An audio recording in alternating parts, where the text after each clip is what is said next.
All right, let me get this going. All right. Hello, everyone. This is Conversations with Rob. Please like and subscribe to our videos on YouTube. And obviously, if you know YouTube, then you already know we have a radio show on 10 different stations all over the country. They're low-range stations, but we're working on it. So hopefully we'll get on 2 bigger stations down the road. But anyway, I have a special guest, and we're going to talk first of all about Give Kids the World. It's a special organization to my heart because I know my sister actually went there. I'll say that out to Give Kids the World, and it's just an amazing place to volunteer, to donate, to be a part of. So Kylie, and how do you say your last name, just so I get it right? Ortity. Ortity. All right. Sorry. Thanks for being flexible. I'm not the name guy. I'm really bad at that. But Kylie Ortity, and she works at Give Kids the World, and she is the developmental manager for Give Kids the World. And you also fundraise for them, correct?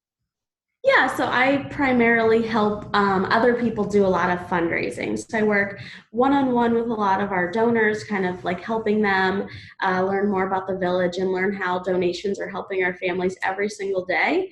But then I also do like digital fundraising. So I help do some fundraising on Facebook, some social media stuff. So it's all kind of looped in there together. Right. So Kylie, like I said, I've been to Give Kids the World. I think it's a special organization. Can you tell the viewers about how Give Kids the World got started? Sure. So Give Kids the World was started by our founder, Henry Landworth, in 1986. So a little previous history on Henry. He was actually in the Auschwitz concentration camp. So a lot of his childhood was really stolen away from him and his sister. Once he eventually got out of that, he came to the United States with only $32 in his pocket. And he landed over in Cocoa Beach along the Florida East Coast. And he got right into the hotel industry. He started working with there. And after he was in it for a couple of years, he started noticing these wish granting organizations were saying, hey, we have someone that's fighting a critical illness. Can they stay with you for free? How can we make this work better? And Henry was like, sure, of course. Like, I love to help the kids, whatever I can do. Well, Cocoa Beach is probably an hour and a half from Disney World, so it wasn't really all that convenient. So one day the wish granting organizations talked to Henry, and one reservation primarily didn't show up at Henry's hotel. So instead of him going on with his life or continuing, he said, hey, why didn't this reservation show up? Like, we've been looking forward to seeing them. And then for the wish granting organization said, well, they had passed away. It came on suddenly. They weren't able to make their wish happen. And Henry said, how can we ensure that never happens again? So they said, we need a place. We need somewhere close to Disney, somewhere close to the theme parks where our families can stay, and it'll be just like their own little village. So in 1986, Henry had purchased the property that Give Kids the World is still on today. And in 1989, the village officially opened with 4 small villas, and Give Kids the World really started from there, and it just like continued to grow. And at the time, it was only around a couple acres, and now we're at 84 acres. Right. And thank you for telling us about that. I just want to talk about, I know, and obviously there's many wish organizations that, send kids all over the country and to Give Kids the World. MakeAWish was the one that we dealt with. So can you talk about when the wish organization says, the kid says, hey, I want to go to Disney. How do you guys get involved? How is that process when the kid comes down to Orlando, goes to Give Kids the World? I know that Give Kids the World meets the Wish kid at the airport, and they drive them over there. Can you talk about the whole experience? Yeah, sure. So primarily it's the wish granting organizations reach out to. We have what we call here itinerary fairies.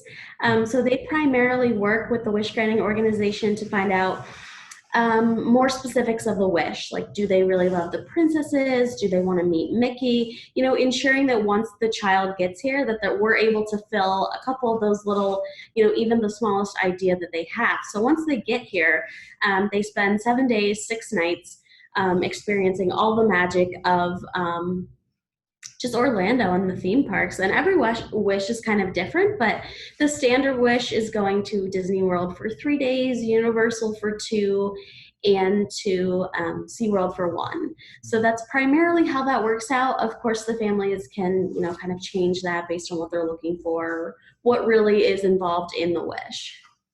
Right, that's great. So obviously, the Give Kids the World, I know some of our listeners do know about it, but some do not. But it's a really pretty big place, and there's a lot going on with the food there, the rides, the pools, and others, the mini golf too.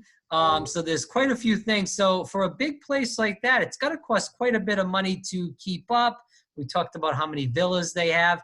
Where do you guys get all the funding to keep these things going? Sure. So all of our funding comes from individual and corporate donors.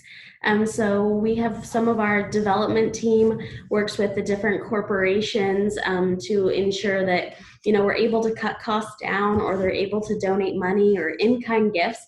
And a lot of it comes from our volunteers and supporters. So everyone kind of like pulls together, and we try to show as much appreciation as possible for any amount of gift that they're able to give. Like even the dollar is able to give families ice cream, and we're always able to help steward the money of the donor and really show how they're impacting it. So I think a lot of people are really excited about our mission because they can help in so many different ways. So I think that's a huge thing for us and a great success. And most of the people at Give Kids the World that are basically working, but I think they're having fun while they're working, there's a lot of volunteers, correct? Yeah, we have like over 7,000 registered volunteers. But really, if you think about it, we're fulfilling 1,800 shifts a week. Wow. Just in one whole week. So you can just imagine how that contributes to the village as a whole. So we like to say that the village is run on our volunteers, that they really make the most impact. They're with the kids, face to face all of the time. So they see all of this amazing magic that we create here. Right. So let's talk about the village in general. I know there's a lot of things to do. We talked a little bit about, you talked about it rather, about the ice cream. You can go there pretty much any day, all day long, all night, and get that ice cream. And they have tons of different kinds. Can you talk about, and they also have the pizza where you can go and get pizza. But can you talk about in general the many things that Give Kids the World with, if a wish kid goes there, what they can do? Yeah, sure. So a little bit of backstory about how all of these entertainment aspects kind of started. Henry had noticed some of the families were just sitting on their porches some of the days instead of being at the parks. And he actually stopped and asked them and said, "Hey, why aren't you at the parks today? What's wrong? How can I make it better?" And a lot of them said, "Hey, our child is like too ill to leave too far. Like we need to stay close to our villa." So that really inspired Henry to create different entertainment aspects that are at our village today. So just for example, we have this place called Amberville, which is amazing. It has all types of video games, a life-size train set, and Mark's Dino Putt, which is a 7-hole mini golf course. So anytime during the day, most of these things are open in the morning to the early nights. They accommodate the families any time of the day. If the families want to like play or do something after they come back for the parks, that's totally available for them as well. So then if we move on, we have Julie's Safari Theater, which is just a regular like movie theater. They play movies every single night. We also get first run Disney movies. So that means that the movies play in the theater, in our theater, before they hit the public theater. So that's Wow. yeah, that's something that we think is like really special. We also have nightly parties. So every day is a different holiday or a different party at Give Kids World. So we really like to say that our families are experiencing different holidays, even when when they're at home, if they're battling something and they can't participate in that, they can do it here. So just as a couple examples, on Monday, we have Halloween. So we have some pre-made masks that the kids can color. They can put them on and they actually walk down like a trick-or-treat trail and get all those good kinds of candies. Right. Thursday is we call a winter wonderland, but the kids get to meet with Santa and we have fake snow. So every day is something different. And we really just focus on like, just be a kid, just experience everything and, just enjoy your time with your family. And you did mention the villas. How many are there, and what is in a villa? Because people have big families, people have smaller families. Mhm. So how do you guys accommodate like a bigger family or to a smaller family in general? Sure. So most of our villas are 2 bedroom, 2 bath. The kids get the biggest bedroom, the biggest bathroom. And so if the families are bigger, we actually have a place on property called Banyan Park. These are more of the hotel style villas per se, so they go upward like a hotel would, instead of being one story like our normal villas are. So those actually have 3 bedrooms and 2 baths. So those are used to accommodate bigger families, like you said. Um, but they also accommodate any type of like wish child that has to have a traveling nurse with them. So we really like to have, that person has their own space, their own, living space, so not everyone is like so close together. So we use those for bigger families and, for any That other is, need. sorry, Kylie. Those are fairly new, right? Those Yes. buildings. Yeah. Okay. Yes, so we have plans to build a couple of more Banyan parks, just because our need is always here. We want to make sure that that we never turn anyone away. So we really also take pride in the fact that if a child is very sick or something, we can make their wish happen in 24 hours. Wow, that's really impressive. I did not know Mhm. that. So let's talk about these events. So, I know that they have the coasting for kids. You can race, the Challenge for Hope race, rather. And then they have the black and white gala every year as far as fundraising. Can you talk about those events and, how they happen, what goes on there? Yeah, sure. So Give Kids the World, we call them our signature events. So they're the ones that we actually put together, use our resources to make possible. So this year we're actually doing our very own exclusive golf tournament. So before we have partnered with some other people to make that happen, but this year it's going to be completely revamped, brand new, going to be a great event, and that's going to be happening in May this year. Like you said, we have our 5Ks, we have Over the Edge.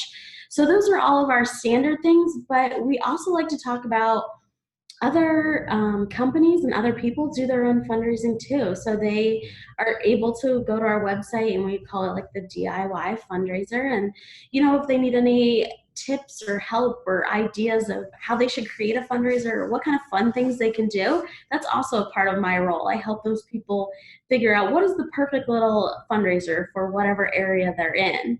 But we always have our black and white gala in September.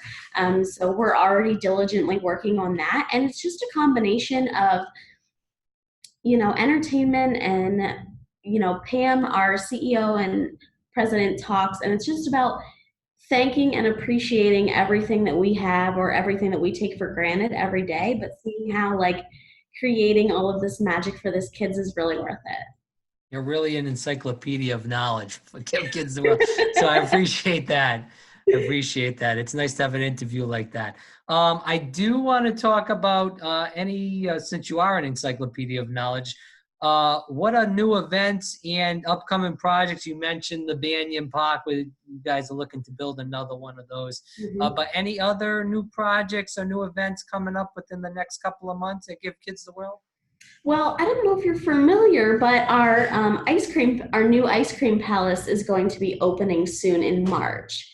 So that is the Henry Starlight Scoops. It's going to have a 50-foot UFO on the top of the building. It's all focused on ice cream. And so we're diligently waiting for that to open in March. And that's something that's really exciting for us, for the kids to be able to go in and look right into the cases and say, I want that one right there. So that's like the most recent thing. And then we're looking on starting Banyan Park coming 2021. Okay, great. So do you have any, with all these kids coming in, as far as Wish kids coming in, and all the volunteers that are at Kids Give the World. Every day. I'm sure there's some months there's snowbirds, some months there's more of regular Disney workers, SeaWorld, Universal workers, and just regular people in general. You have any special stories that have touched you that from kids, or any maybe you've heard from volunteers that really made an impact on you? I would say I'm a little bit biased. My story is my favorite story. Well, I was going to get into that next. Oh, okay. All right. So I'm going to ask. So everyone is so good about sharing their stories, especially volunteers. And I think that it's all of like the magic that they see every day. So just seeing the kids smile and seeing their eyes be like huge with the parties and the ice cream. So I haven't heard very many specific stories, but I know that from a lot of our surveys and stuff that we actually get back from the families that they love the volunteers, that it was the best week of their life. They never knew what was in store for them when they were coming to Give Kids the World. So a lot of people said it's a breath of fresh air. And like a lot of people say it's not a sad place, it's a happy place to just be a kid. Okay. All right, so now we will, I got a little psychic, so you got to me before, but we'll move on to this now. So can you tell the viewers your story? Yes, of course, as I alluded to it. Nice. So I'm originally from central Pennsylvania, and when I had my wish fulfilled in 2003. So my wish was to come to Disney World, nothing fancy, nothing special. I just wanted to experience Disney World. So I went through the Make-A-Wish of Pittsburgh. They had organized my whole trip.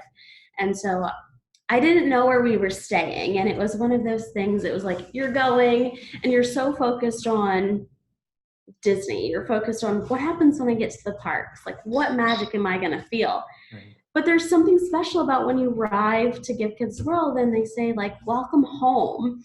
And they make it a place of like, you're no different here than you are at home. Like, but here you're appreciated and you're happy and there's never a bad answer. So I know a lot of my time we focused on having breakfast in the gingerbread house. So I am an only child. So when me and my mom and my dad came here, no one was distracted by cooking breakfast or doing something else. We could sit down as a family and just focus on the time that we were having right there, not thinking about anything else. And that was like the biggest thing that I can say to this day that like still impacts it, made a big difference in my life. Like, I was able to enjoy the time with my family without thinking about any illnesses I was facing or thinking about things that needed to be done or things that needed to be cleaned, like the normal house stuff. And, it is like a breath of fresh air. And, there's so many things at Give Kids the World that you experience. And, we have the star program where you get a star and you get like a pillow, and there's all these very specific things that are just like touching, and it all just like adds together to build. Can you talk about the star where you can come back? And I've been back there and saw the star that we, signed for in 2005, I believe, or 6, whatever it may be. And they have it in the system where you can, go on the computer. Can you talk about the significance of that? Because a lot of people, that don't know the village, do not know about that. Yeah, sure. So we've served over 170,000 families to date. So there's this building called the Castle of Miracles, and that is every single wish child that comes to the village gets a star. So it's a 5-point star. It's like a silvery kind of transparent star, and they get to write whatever they want on it. And then the star is placed upon the ceiling, and it just represents like you're not alone in the world. You're part of, Give Kids the World. You're part of everyone that's fighting an illness. You make an impact with these stars. So like you said, you can come back and you just meet with some of our great entertainment folks, and they go into their database and they find your star on the ceiling. So once it has been placed, and you go and they get like a laser pointer and they point to your star. So of course, when I was hired to Give Kids the World, one of the first things I wanted to do is, after all these years, where did my star end up? And like, you said from such a big gap from 2003, from when I started in 2019, like, is my star still really there? Am I really a part of this? Like, are Right. you sure they didn't put it up and then take it down? No, it is still there. I still know the exact point of my star. And it is just so exciting to say, like, hey, we didn't forget about you. Like, you're still making an impact and you're still part of the family. You are, because you're working there for sure. Yeah.